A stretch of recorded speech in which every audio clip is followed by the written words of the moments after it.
The Spiritual But Not Religious Show. I'm your host, George Lewis. We got a great evening lined up for you. I've got a superb author.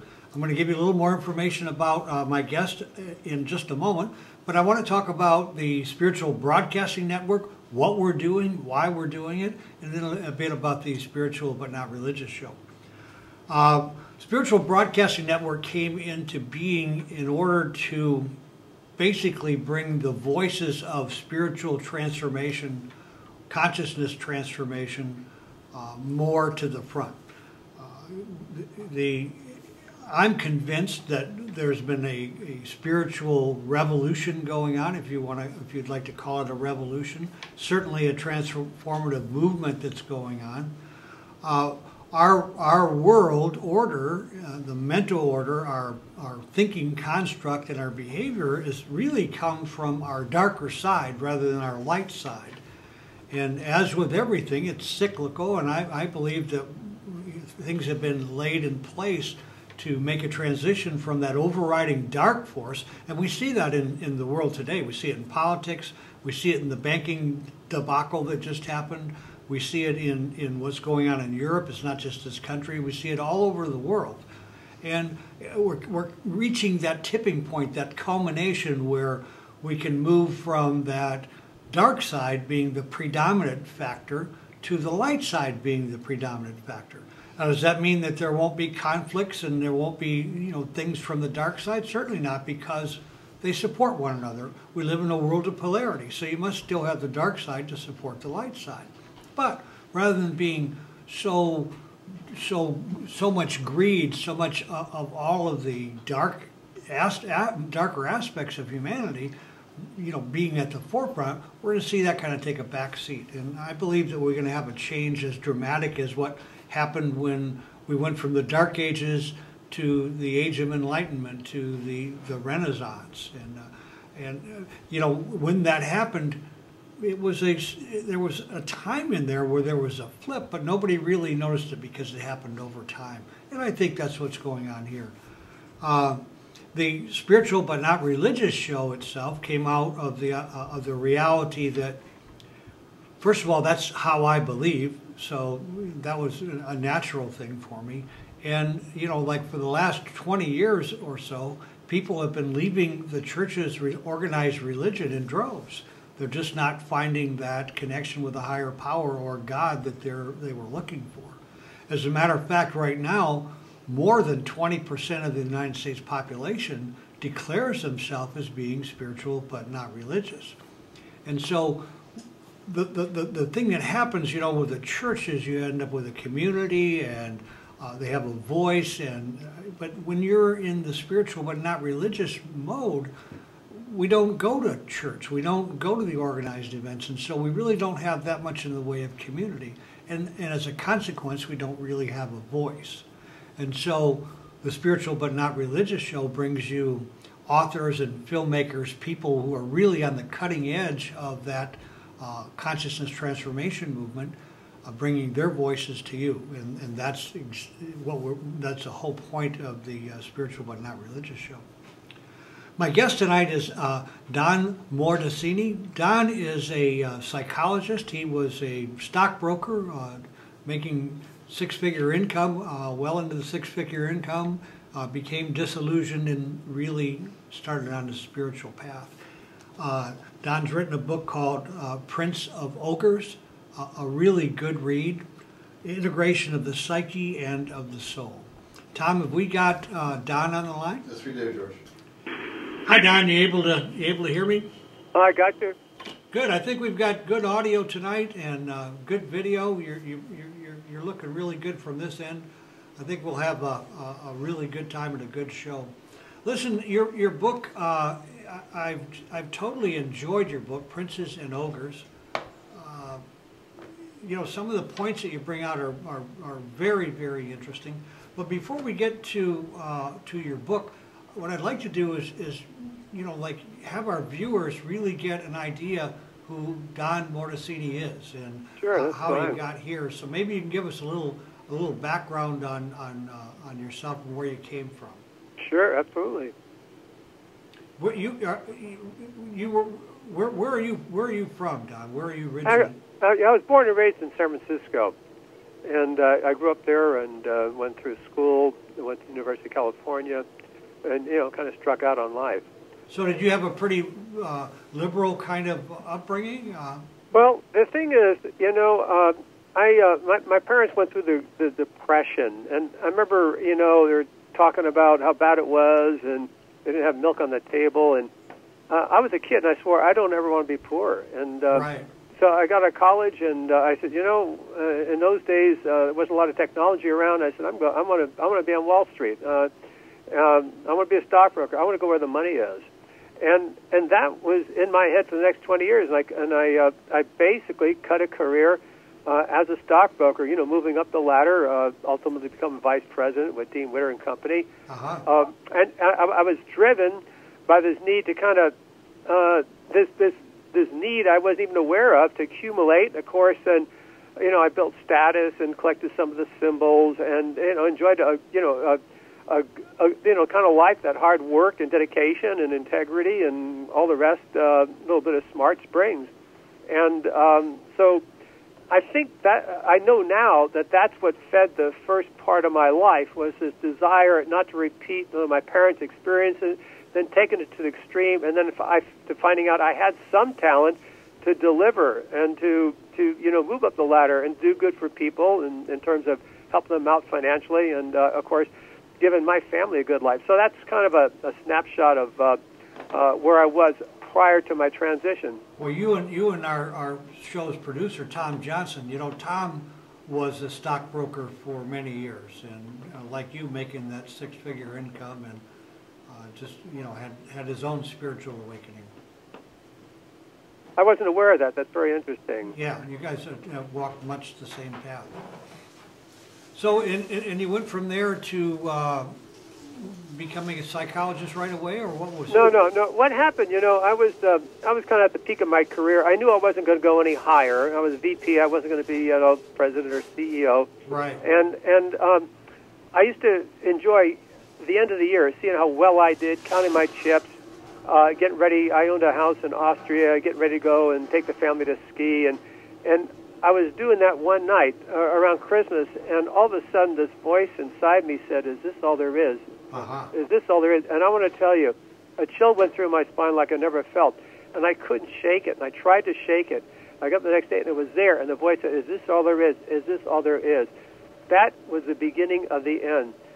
I believe within about 90 days of that night, counting my chips, when that voice first came through me, I left the business. I walked away from a couple $100,000 a year job. This was, a number of years ago. Right. I walked away from it. I left that life completely. And what was your upbringing as far as your spiritual life? Well, yeah, the thing is, I was raised in a religious family. I was born Catholic, went to Catholic schools. My cousin was a nun. My aunt had been a nun. We were pretty strong Catholics, and so my mother had laid a lot of, I think, a lot of really good, moral, ethical, religious seeds that were kind of perking there, waiting for the time to kind of call my attention. Right. Of course, judging from your book, you moved away from the Catholic religion. We got Tom over there having a soda going on. You hear all that in the background. Tom sometimes forgets where we're at. He said, "Oh." So, yeah, judging from your when I read your book, you also must have gotten into the Gita quite a bit. Well, what happened was this: when I left, unfortunately, a marriage I had been in for 20 years dissolved. I moved to the beach in Santa Cruz, and I set out on a search for meaning. I had this drive, I had this hunger, I had this thirst. I can't explain it. I just had to learn. I had to experience everything possible spiritually, and so I studied with, I studied with shamans. I studied drumming. I practiced Theravada Buddhism. I read the Buddhist sutras. I reread the Bible. And I started meditating, and eventually I found my teacher in Gujarat, India, who hailed from a lineage that was 5,000 years old, and I became her student. And with her, I trekked across India. I went to the Himalayas. I read everything I could come across. I couldn't get enough. I was thirsty. I couldn't get enough information and knowledge. And of course, as I was doing this, with the breathing practices she was giving me, and the spiritual practices and the meditation, I started to dive deeply into my own sacred. Right. And that is an experience as exposed to Catholicism, which is ritualistic, and there, even in the monasteries today, there's not a lot of meditation, not a lot of diving within, whereas the East does this. And I was looking for something very deep, and so I had no idea where I was going. It was my soul leading me on a journey of self-discovery, and I think that's the best way I can put it. How old were you when all this started? What I was in my 50s when this started. Because, that middle age time, around 39, 40, 45, and there is often the time we start to make this search that I hear that you've been on. Well, the thing is this, is that I tell people, and I write, we are 100% human beings, physical, material beings, but we're 100% spiritual beings. And every spiritual or religious tradition around the world says we have a soul. I don't care. And that's without exception. Right. And so basically, because our material world is so dense, you walk across the street and a car hits you and you feel it, and everything around you is so solid, we tend to forget the other 100% of ourselves, which is our spiritual nature. We're created in the image and likeness of God, Christians say.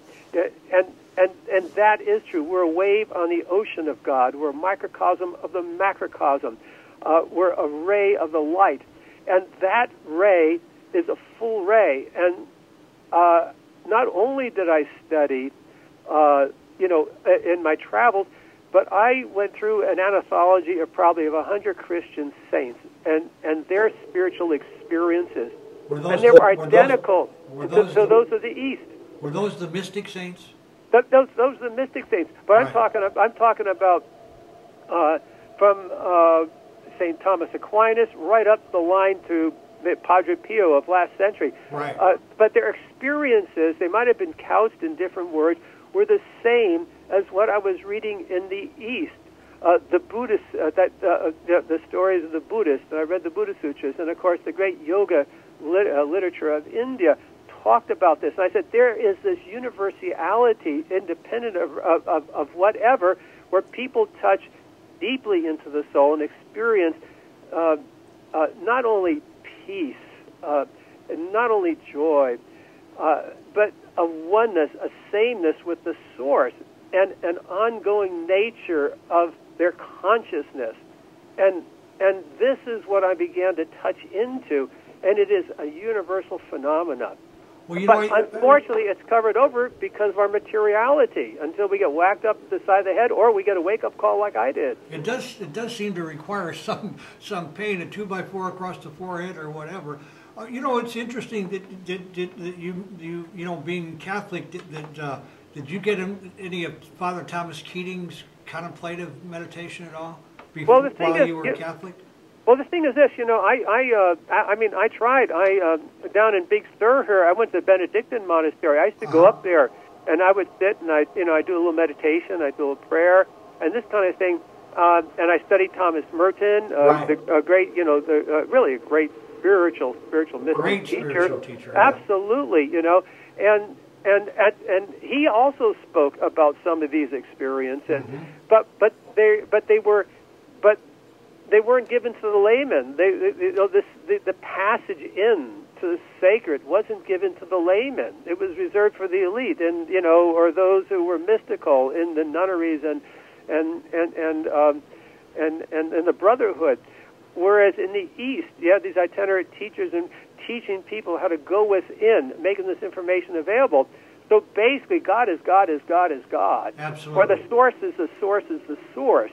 And basically, once I got past certain Catholic fears that I was doing something wrong that had been grounded in me through, early religion, I just kind of dropped into this slowly as I put more time into it. Right. And of course, as I put more time into it, it yielded more to me, as with anything in life. Well, plus the intent was there. Once you have that awakening, the intent is everything. I had a burning intent. Yeah. This is an incredible burning intent. You also had an experience with a fire walk? Oh, that was part of when I was the early part of my experimentation. I was doing shamanic drumming and I was doing stuff like this. I wanted to experience everything. I walked across a bed of coals, heated about 600-700 degrees, and I just thirsted for knowledge. I even studied a Philippine psychic surgeon. I went to the desert. I did vision quests. There's nothing I didn't do that wasn't available for me to do, or teachers I couldn't find, before I found that path which spoke to me and took me into my own sacred the way none others had. And I had practiced Buddhism. I found Catholicism couldn't take me there, and so I just searched and searched until I found the person that I needed. And her name is Sri Anandima of Gujarat, India, and she hails from a tradition that's 5,000 years old, where the mantle of the teacher is handled down to the next person who is awakened or enlightened. And I studied with her, and that she's 13,000 miles away, but my soul called me there. I didn't pick her. This came from within. And I tell people today, whether they're fundamentalist Christians, or they're Buddhist, or they're Sikh, or whatever they are, you don't pick the religion. The religion or the spiritual path picks you, and we don't understand that. And after all my travels, I realized that everyone is unique and different. And I needed to go on that search, and that search took me to a place, to a person who could help me find what I really sought. Yes, and excuse me. And then I think we start to realize just how, although it didn't feel like it at the time, how guided we are in that process. Well, the thing is interesting. I could have met her early on, right, because she does travel to America. But I didn't realize that in my travels, and I studied, I read the ancient texts. I must have read the Bhagavad Gita 100 times. I read the sutras, the Buddhist sutras. And what I didn't realize was that I was preparing for, 15, 18 years later when I'd be writing a book. I had no idea I was doing that. But you can see how things were being set up for me that I didn't know were going to come to fruition in the future. Absolutely. And kind of the key, Don, isn't it, at this point, once we've awakened, is to really know that's going on right here in the moment, so we can somehow or other make better use of that. The thing is to become aware. Absolutely. It's to become aware that we are spiritual beings, and we can touch into it, and we can touch into it briefly. And the more we touch into it, and the more we nurture it, I like to call it, the more it percolates up through our daily life. The more once we open it up, the more it emanates up through us, and the more gentle, the more accepting we become, the more compassionate we become. The more we see others as the same as us, it just percolates up, and we don't need to try to do this if we do the inner work. Absolutely, and I think there needs to be a pretty good amount of openness to all of this. The openness comes in pieces. Let me give you an example. The very earliest part of my journey. I know. As I said, I quit being a stockbroker, left the title on desk, went to Santa Cruz. About a year and a half later, I ran out of money, or I was running short of money. I had to compete. Now, I was making a couple $100,000 a year. I had to compete for a job that paid $6.50 an hour, and I was damn lucky to get that job. Right. Now, let me tell you, I had no idea what a giant ego I had, because I had to define myself by the hats I wore and my status and the things I had accumulated. And now I was working with people who were half my age, taking orders from them, and making under $7 an hour. And that was a spiritual experience because I stopped then judging people. I began to like these people I worked with. I began to admire those young people who were over me, who knew more than I did. And to stop judgment and to see that we're all the same. That was probably my first spiritual experience, and it was excruciatingly painful. Let me tell you. Well, you know, from what I know on my own personal spiritual path and watching so many others on this, is the ego, that false pride and ego, must be crushed. Well, the thing is this: I don't use the word crush. One, we need. See, I'm a psychotherapist. We need the ego because we don't walk across in front of a truck and it's going to kill us. Okay, yeah, right. So we do need the ego. The ego it's the most primitive part of our mind. It grew out of the instinctual part of ourself to keep us alive. Now, what happened somewhere along our development, our evolution, is the ego overstepped its job, and it decided, or it wanted to protect us from pain, and equated physical pain with emotional pain. And so now the ego tries to protect us from emotional pain. So if someone looks at us the wrong way, we think they're dissing us, we might get upset. That's the ego. And so what we need to do is to understand its functioning, to understand its limitations, and to understand when we are in ego mode of thinking. And ego mode of thinking is primitive because it's built when we're 2, 3, 4, 6, 8, 10, 12 years old. We're only capable of black and white thinking. We think of ourselves. We don't think of the other. You know, I want my toys. I won't share them. And it's very self-seeking, very self-searching, needs immediate gratification. So if we come from ego mind, we're going to create havoc for ourselves and for everyone else. Look at the Congress today. They're elected. They're elected to service, to pass legislation for this country. And their great intellect is in service of this 6, 8, 10-year-old ego. You take a look at I just heard on the radio the other day, there was a big cover-up in Ireland of a priest who molested 100-plus kids, and the bishops kept that silent. Yes. Their ego was in command of their spirituality. And that's why I call ego ogre, because it can grow to monstrous levels, as I just pointed out. The Penn State scandal, self-preservation. Let's watch out for ourselves instead of protect the innocent. So that's why I call it the ogre, because it can loom very large. But for most of us, it just keeps us at the level of defensiveness, of blame, of retracting in fear, of doing these things that prevent us from reaching deep within and clearing our own emotional debris. So I like to call the ego sort of like a wily kind of a character that you got to kind of get to know and know when it's trying to pull the wool over your eyes, to know that when you're upset or you're angry or you're blaming someone, that you're in ego mode. And the more you know about this, the more you begin to master the ego, the more you can drop below the surface protection the ego uses to keep you from pain, and drop down to your own vulnerability and begin to do some clearing down there. And so basically, I like to think of the ego in those terms rather than crush it, because we need it, but we need how to master it. I prefer mastery of the ego rather than crushing the ego. Well, you know, for me, my path with what I call the false pride and ego, I think we just have different terms for the same thing. Yeah. Was it needed to come to understand, you know, like that it wasn't the real me, the real self, the real God self, and but yet that I also had to integrate it because it was a necessary part of me. I had to come to a place where it wasn't controlling my life, but yet I could put my arm around it and not find it to be such an enemy. I think I love that. Put your arm around it, pat it on the shoulder, say, "It's okay, ego. It's okay. I'll befriend you, but I'm in charge here." Absolutely, and it is. Exactly I like that a lot.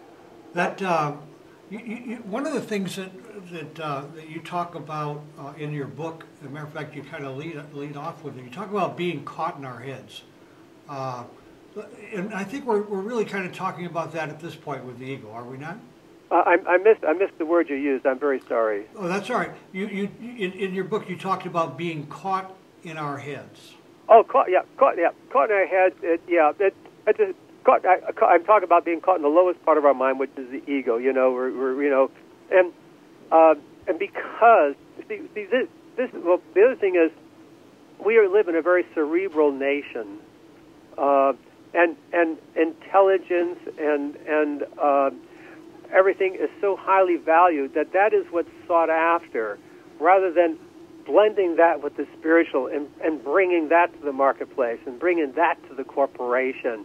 And so, yeah, we are a very materialistic country, and so we are kind of caught in our heads to try to achieve those material things that I had, and then ultimately left. Okay, and unfortunately, and equal time or equal thought or a fraction of that isn't given to our spiritual nature. That's the other part of ourselves, and I find that that's a shame, and only through programs like yours can you have a forum to talk to people who want to listen or starting a journey and saying, yeah, I want to go into the sacred. I have this. I'm a spark of the divine. I'm a wave on the ocean of God. I want to go into that, because what is down there ultimately is absolute peace and joy and love and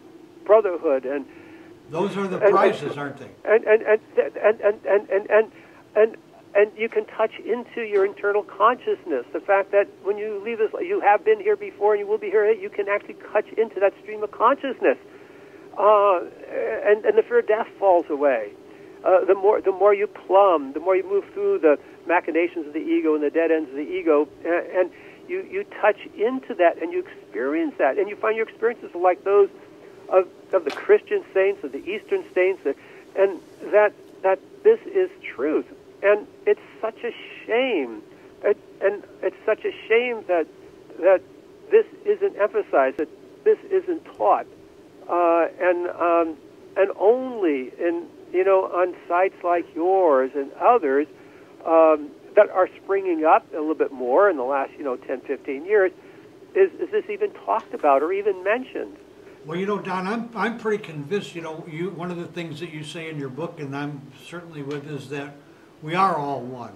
And I believe that just as my consciousness went and your consciousness went through a transformation, through this complete spiritual change, that our collective consciousness, that Dr. Carl Jung talked about, is in the process of going through its own change. Well, this is interesting. This is very interesting. It's a little touchy subject, but basically,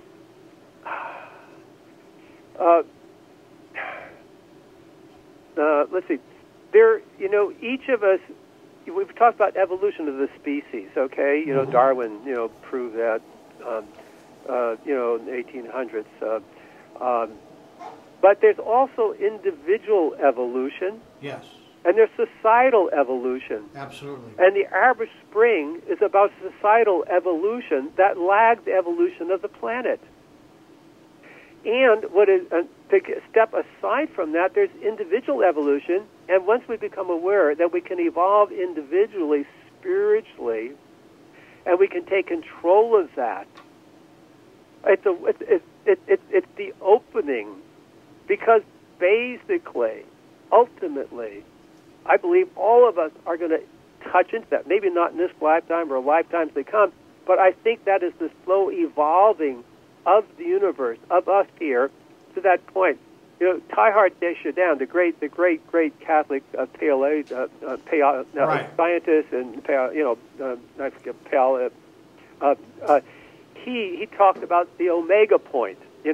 That we're all evolving towards this omega point. Right. And the ancient sutras, the yogic sutras, the great writings of the great Yogi Patanjali's, all this, all point to this. And so it's not just an Eastern phenomenon, but here this wonderful Catholic priest with the picture of Mary and the baby in his wallet. It's talking about the omega point and developing his own words to talk about this. So we are evolving towards our own selfhood, to our own godhood within ourselves, but it is individual.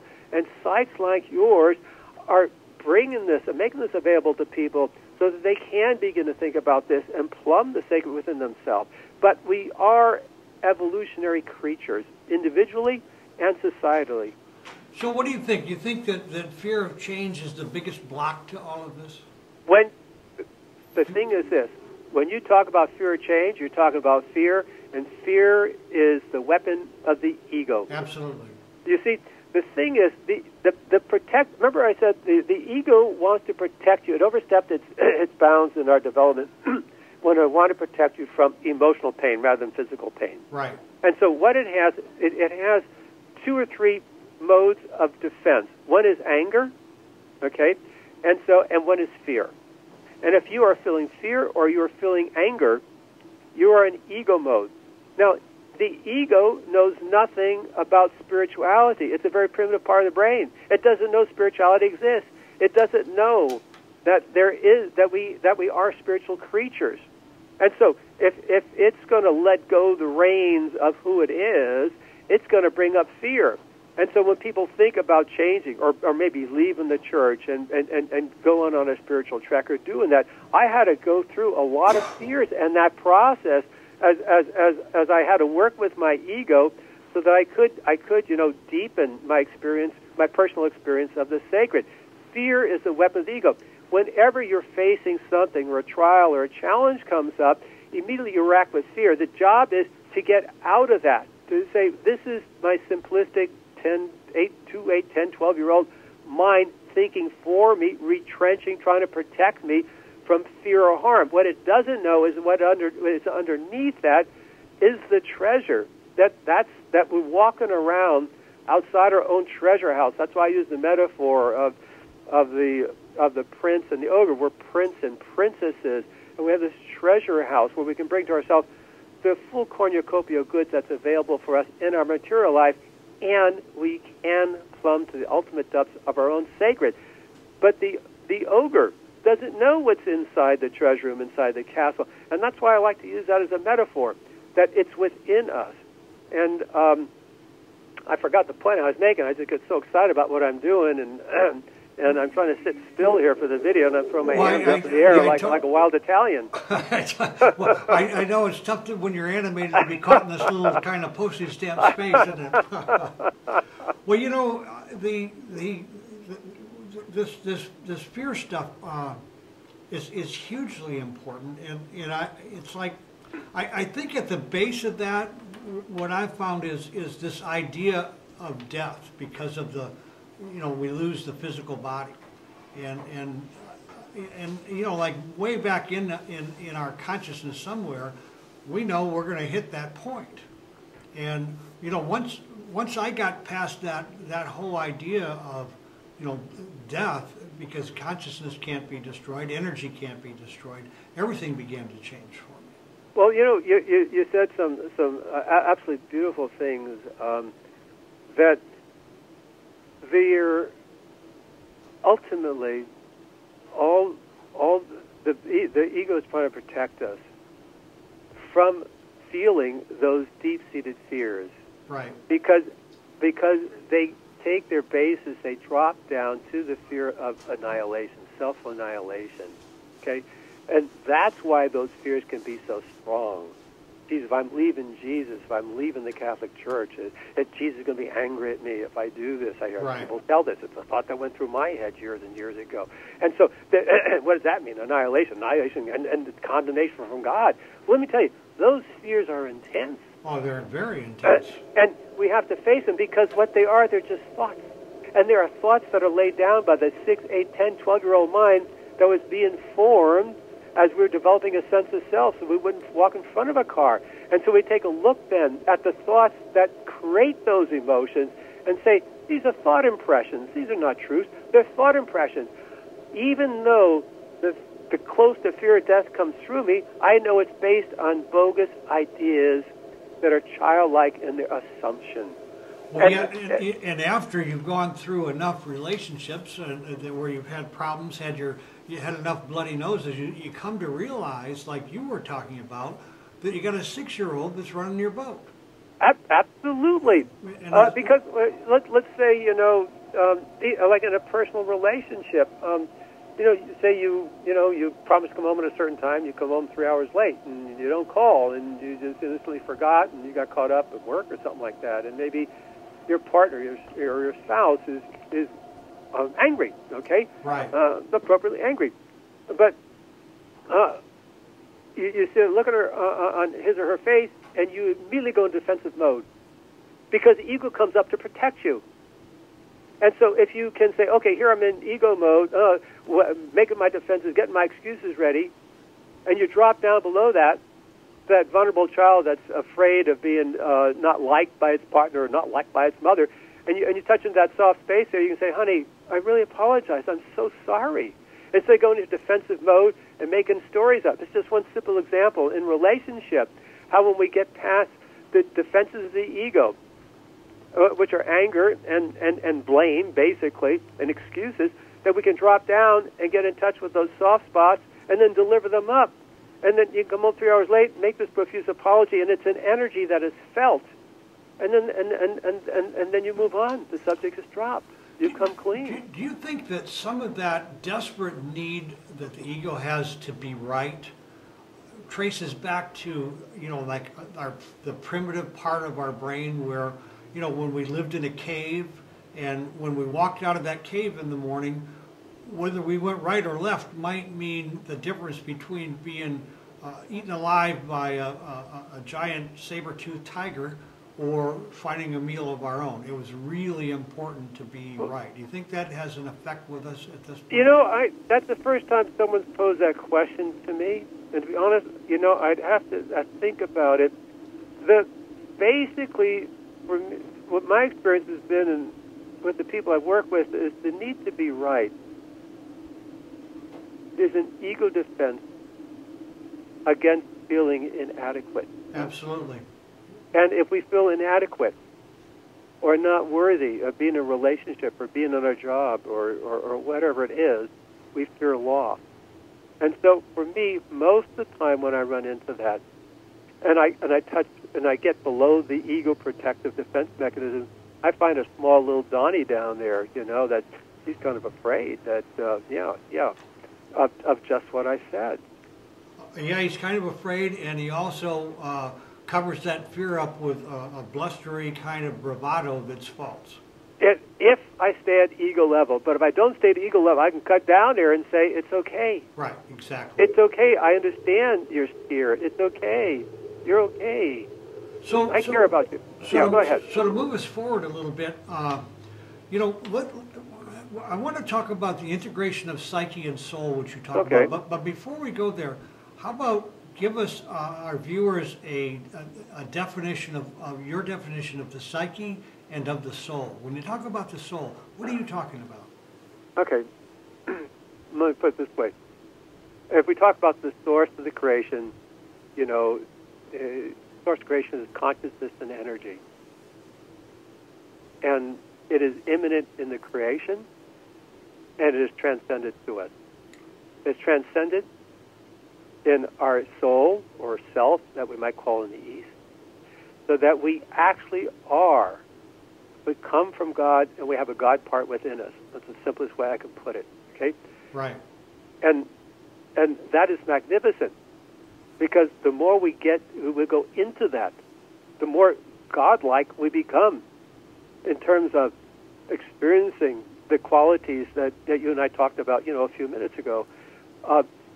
So the concept of that which first there's no world, then there's a world. World manifests. It manifests as consciousness and energy, and so there is a consciousness and an energy, as primitive as it may be. And every blade of grass and every tree that grows, everything is sacred, including, of course, us human beings who have arrived at the height of this evolution, and can now evolve into our soul, evolve into our Godhead, and and become and experience those qualities, so that we experience ourselves as the ocean, even though we are the wave of the ocean. We are the microcosm, the macrocosm, and this is what the saints talked about.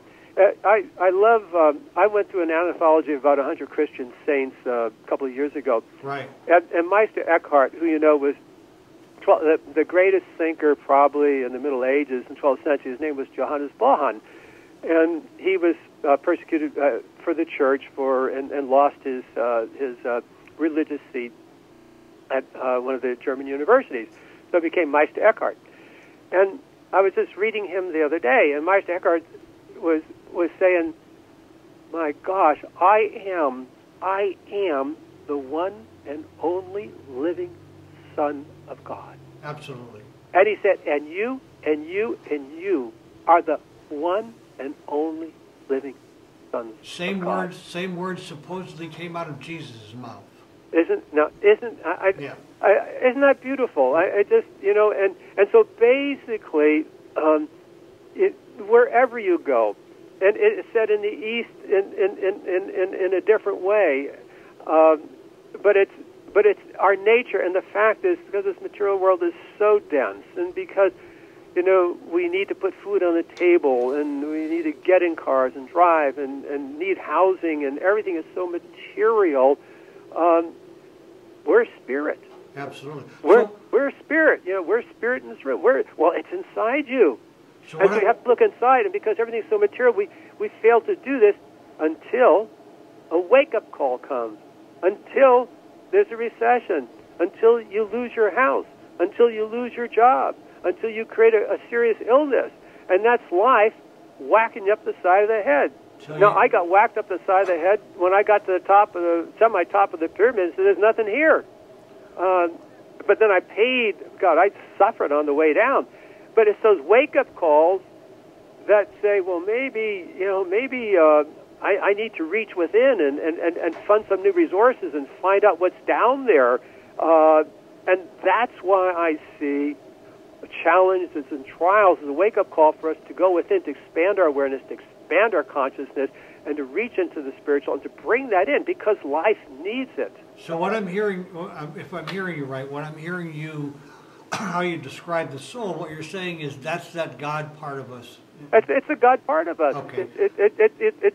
The thing is, I don't want to get esoteric, but basically, when we die, the soul stays with us, okay, right. And it just moves on. Well, the soul is seated right behind the physical heart. And in one of my meditations, I just have people close their eyes, put their hands over their heart, because they're running energy to their soul, and I take them down a little bit. It's on my website. I don't want to advertise now, but basically we touch it. That's what we nurture. That's its place in our subtle body. We have more than just a physical body. We have a subtle body. I don't want to get into esoteria here, but that's where it's housed. And we can just sit quietly. Who hasn't grabbed their heart, and it's a source of love. The love we experience for partner, for children, that is a finite amount of love.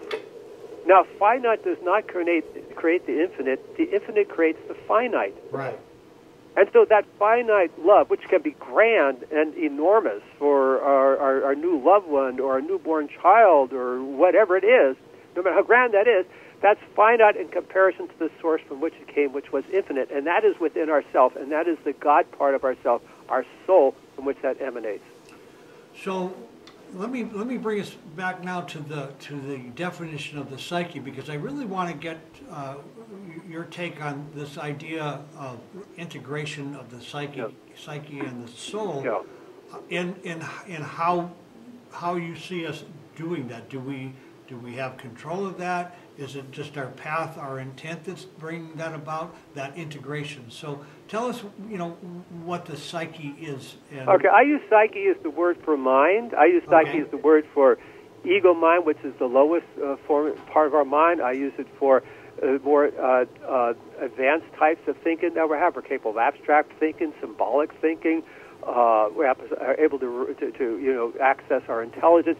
I call all of that which creates cognitions, which creates thoughts, which creates ideas, the psyche, as opposed to the spiritual. Okay, and how do you have you some process, some method, some particular people? People want to know how my path is similar to yours. I've studied everything, got more head bumps than I care to think about. It wasn't 1 2x4 across the forehead. It took a few more than that. But people want to know, what do I do to consciously walk this path you're talking about? Okay, how do I do that? Let me tell you the first thing you do. It's the first thing I did. You say, I want it. Right. And then you say, I want it with a capital W. And you ask for it. I remember saying to my unconscious, I want this. Please bring this to me. I mean, it's simple. So you start with desire. Intent. Okay? Huh? Intent, desire. Desire and intent are energy. Okay? Right. And that will begin to bring to you the people and resources you need. That's the start. Now, there are things you can do, simple things you can do. There are a lot of books written about meditation. There are a lot of books written about, be here now. But everyone is different. And in fact, not to commercialize, but in the second last chapter of my book, I list about a half a dozen ways a person can touch into the sacred. And one of the ways is look at... Absolutely. There's your book. And while we're talking about your book for a minute, tell us where they can buy this and where's your website? Oh, okay. My website is my name, Don. That's one word, Don Mordasini, DonMordasini, DonMordasini.com. If you go there, you can pick up my book. In fact, I pay shipping costs, and you get a 15-minute heart-centered meditation to get you started. If you haven't started and you want to get started, it will start you on the path. You can get it there. It's now on Amazon. I think about a couple of days I put it on ebook. I prefer people go to my website because I also have articles on the spiritual journey on my journal on when things fall apart. You don't have to. There's a lot of good writing on there that people can have and use to comfort themselves or to pull them through difficult trials and things like that. Well, when I was at your site, I saw that you had a lot of good tools for people. I highly recommend that they take a trip over to your site. But, how do you get started? Again, get back. You go with intent, and then that tends to draw you to people. And you're not gonna go straight forward. You're going to zig and you're going to zag. I did, you did. It's sort of like a World War II homing torpedo. You zig here, you zag that, the gyroscope straightens you out, and you keep moving closer to the source. Psycho-cybernetics, you remember that? Oh, very, very, very much so. Very much so. Right. And so basically, you kind of begin to wind your way there in a crooked line. But the further you go, the more direct your approach becomes. So what speaks to you at first is what you do. But you keep your intent going, and you get a little bit of quiet, or a little bit of peace, or just a little bit of okayness about yourself, that you're really okay, and you like that, and you want more, and so then it feeds on itself. And you keep that intent out there, and it moves you in that direction and brings you the people and the teachers and the books, of course, that you do need. And my book, it's very, although I quote from all around the world, and mostly ancient sources, but I have Christian practices to do. I cite the Jesus prayer. I cite, what's her name, Brad Pitt's wife, what's her name, Alexandra Jolie, who great charity goes out and helps these children. Or you take a look at the people who just are moved by charity, their hearts are moved. Charity is a great movement into the sacred because it's a selfless move. You want to help someone else. So there's so many ways to move depending upon a personality. And that personality will change as they continue on the path. And the thing is to get started. A lot of people want to start with meditation, but their mind is so busy they sit down for 3 minutes and say, I can't do this. And so meditation may not be the necessary start, although it's most touted. I think that what you want to do, you can try it, or you can just quiet your mind. I like to do a simple breathing, and I'll share it on the phone, and you know this. Just breathe through one nostril, close the nostril you breathe through, and breathe out through the other. And then breathe in through the other nostril, cross over and breathe out through there, and this calms the mind. And just have a calm mind, because what you're doing, you begin to energize the spiritual part of yourself. You can do just some simple alternate breathing if your mind is too busy to meditate, and you try that. Or you may take the meditation because it works. Or you may decide you want to be charitable. Or if you do pick up my book, there are any number of exercises I got in there. Or if you still are quite Christian and don't want to reach too much, do the Jesus prayer. My God, it is beautiful. And so what I'm saying is you set the intent, and then all of a sudden the books come off the shelves to you, the stations like yours come through the internet to you. You engage people who are thinking along the same thing, and the whole process starts. You know, we hear that message that you're saying. You know, I hope that anyone who's out there who's wondering how they find their way really hears your message, because I mean, you hit it so right on the head. Is that the intent and the desire sets everything in motion, and then the universe, the source, God, whatever you want to call it, begins to help us in that process, send us what we need, turn us here, turn us there, and guide us in that path, even at times where we don't feel like we're being guided. As a matter of fact, it's pretty often, it just feels like you're lost out there somewhere. But that intent and desire, you put it beautifully. Well, let me tell you, and sometimes it'll come like a crash. When I had this giant ego and I was working for $6.50 an hour, that was a spiritual experience, and boy, it was no fun. But it was a start. It wasn't something I was always going to do. So basically, whatever happens initially is just the beginning of the step, and you say, I want to do more of this because I realize it makes sense to me. I have a soul. All the great religious traditions from the beginning of time to the present, East and West, say I'm a spark of the divine. I have a soul. I live a material life. I understand that if I can have some of that quality percolate up through me, it's going to help me. So you can start with the idea that it's going to benefit me materially. It doesn't matter. But the point is that you say, this does make sense. I want to start. You know, we're going to run short of time here pretty soon. The time goes so fast in these conversations that I have. Boy, it sure does. And I want to talk, towards the end of your book, you talk about the road to ultimate good. Give us your take on that. That's a real carrot out there for people to, to really say, okay, come on.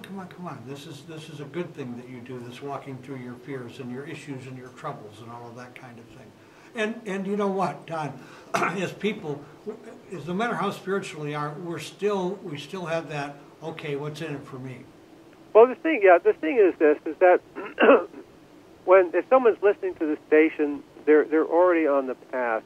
Right. But when I talk about two things, when I talk about the ultimate good, I'm talking really sort about a material layer, because the ego, because of its short-sightedness and its defensiveness and its fears, will cut you, will not allow you to have all the love that is available to you from your partner, will not allow you to have all the richness you can have from your colleagues at work. In other words, you're going to cut short what the cornucopia of goods has for you in this life. If you do not get through the blanket emotions of the ego of fear and push away and diss this person and aggress over here and put that and get down into your own vulnerability, as you get down there, then you begin to enrich your own sense of self. You appreciate yourself better. You become more gentle with yourself. That's an energy that goes out. You get into a conflict with your partner. Instead of going into defensive mode, even if he or she strikes first, you go in and say, my God, this feels like it did when Mom talked to me that way. My God, my little kid's getting excited. I don't want to come back at her from my kid place. I'm going to come back and say, yeah, I forgot that. I forgot the water lawn is brown now. I'll reseed it, or whatever the issue is. But you stop that, and so what does that mean? It brings you closer rather than further away from your partner. It gives you more love.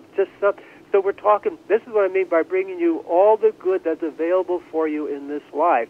That when you do this, when you descend spiritually, you not only realize the qualities of the soul, but they percolate up when you do your work into your everyday affairs, into your relationships. In fact, I'm writing an article right now that's called Taken, I don't want to look away from the camera here. It's called How to Elevate Relationship to Unconditional Love. Because all relationship, all partner relationship is conditional.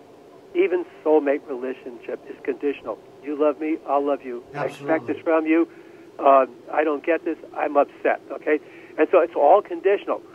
But I have found that if you do deep spiritual work, you can touch periods and glimpses and hold for short periods of time unconditional respect and unconditional love for your partner, which is incredible.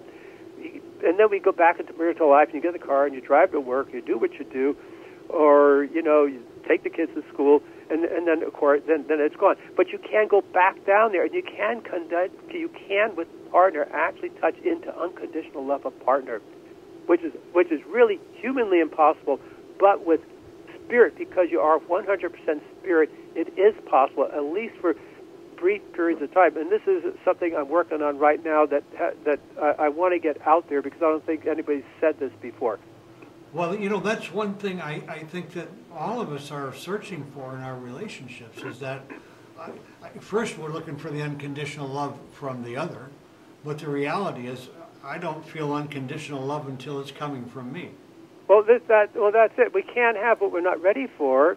This is what you're talking about. So we go in and we found, oh my God, you know, I feel a little fragile. I feel a little inadequate here. And maybe I don't feel good enough to keep my partner. Or if I grew up in a blaming environment, I feel a little shamed. My partner kind of criticizes me. And this is just all.